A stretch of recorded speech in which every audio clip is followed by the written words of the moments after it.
Dear viewers, thanks so much for joining me in another weekly roundup where I'm bringing you all the indie news, games, releases, patches, free stuff and teasers I discovered last week. Let's dive in. Starting with reveals and announcements. Expedition Agartha got a reveal trailer. This is still early development footage, let's hope. This game is a hardcore multiplayer first-person looter survival game featuring 3 playable maps at early access launch. It also offers visceral combat, although judging by the trailer that needs a bit of work. It's got co-op and hardcore PvP. In this case, this means that if you die, all your hard-earned gear is lost. This reminds me a bit of a video from Josh Strive Hayes discussing this genre, basically saying that very few people are interested in this, which is why New World, which was a game like this at its inception, ultimately changed to an open-world MMO instead. Combining that knowledge with how this trailer looks, I can't say I have high hopes, but maybe it'll be good. I'll keep following it for now. Early access release date is August 18th.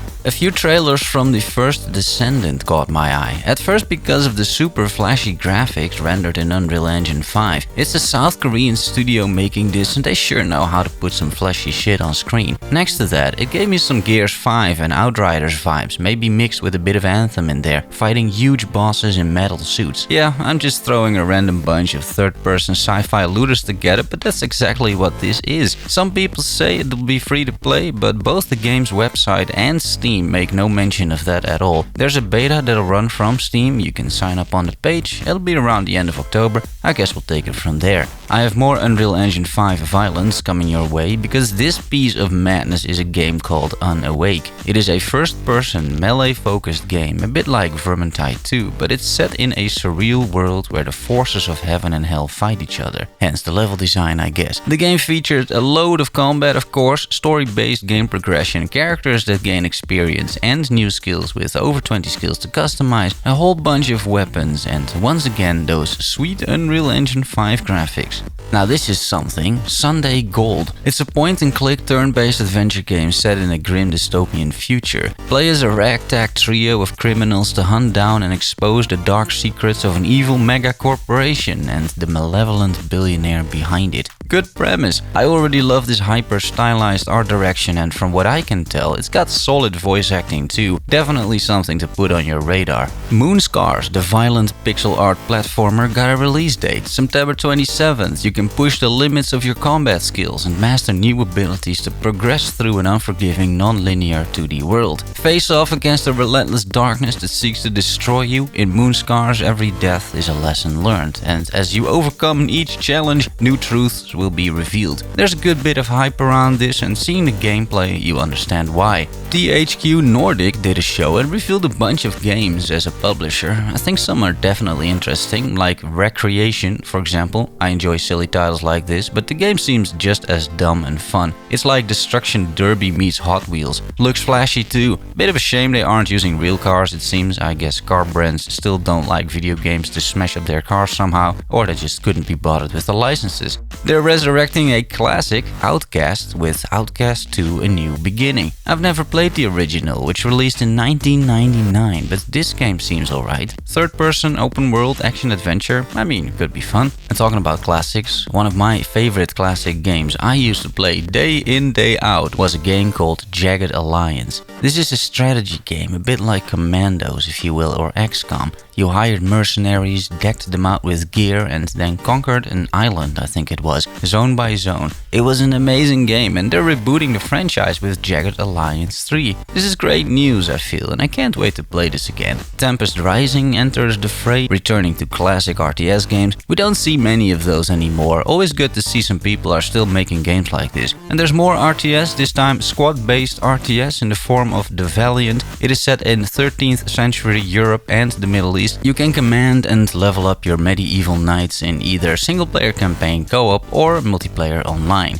And if any of these games look interesting, be sure to wishlist them, it helps the devs out a lot. Similarly, you can subscribe to this channel, which helps me out a lot. We're on our way to 300 subs and growing pretty fast, so I appreciate it.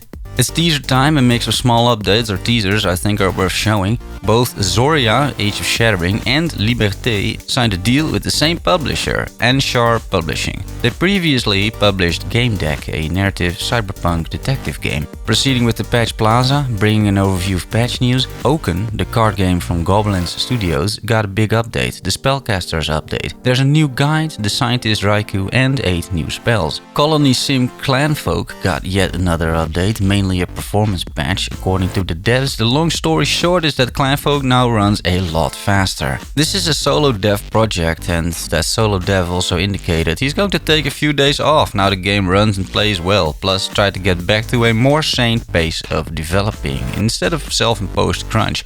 Seems like a good and healthy idea. Then releases. Looking back at what released last week, Dream Cycle dropped a third-person Lovecraft-inspired adventure. It left early access, and while overall reviews are still sitting at 76% on Steam, I tend to look at recent reviews in situations like this. Those paint a more haunting picture with 55% mixed, saying that the game, despite everything, still feels rushed, unpolished, janky, and it's full of bugs. The procedurally generated levels are also causing issues, with quests and key items being unreachable. The consensus seems to be that it left early access too soon. It's only €10 at the moment, but that might still not be a good deal. 2 Point Studios left the hospital and made its way to the university with 2 Point Campus. This hilarious sim management series was already rated well by the critics with an 84 on both Meta and OpenCritic, and now that's out for €40, Steam loves it too, giving it an 87% user rating. Talking about sim and management, Farthest Frontier entered early access.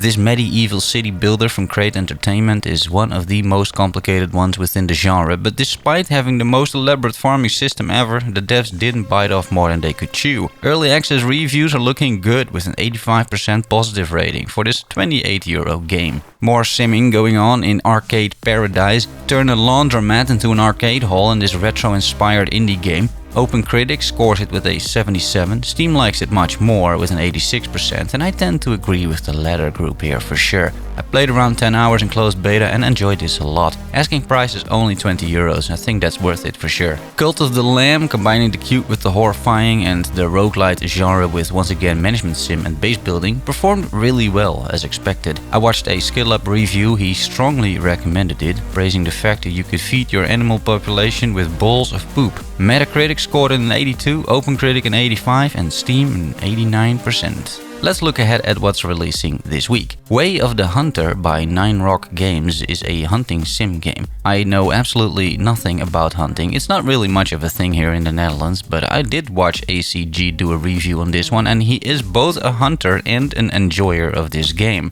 Metacritic has it on a 67 so far. It's going to be €40 and it releases August 16th. I have a soft spot for cat games, and after Stray, don't we all? So what about Catizens, ladies and gents? A colony management simulation game where you watch over unique cats with quirky personalities as you help them build and grow their settlement while exploring new lands, facing off against wildlife and overcoming the challenges of each environment. This game, inspired by The Sims and RimWorld, enters early access on August 17th. One day later, August 18th, Slaycation Paradise releases, a game by Affordable Acquisition. I played the demo, which is still up, and that was fun enough. It's a mix between top-down, twin-stick shooter action and a tower defense game. Slaying monsters nets you upgrades and resources, which you can use to build towers and defend certain positions in the missions. It worked fairly well too, this mix. Also August 18th, Thymesia releases by an indie studio from Taiwan, Over Border Studios. This is a Souls-like with a twist because you can absorb the powers of defeated foes and use them into your weapons. Not sure how much a twist that really is, but okay. August 19th, a hopefully funny ARPG releases called Sir Whoopass. The initial trailer was pretty hilarious, I thought, but after seeing more and more gameplay, I'm actually concerned about this. The way the small studio communicates sounds like they're just two teenagers. It lacks confidence, there's too many emotes, I'm not getting a good vibe here. You might think I'm memeing, but I'm really not.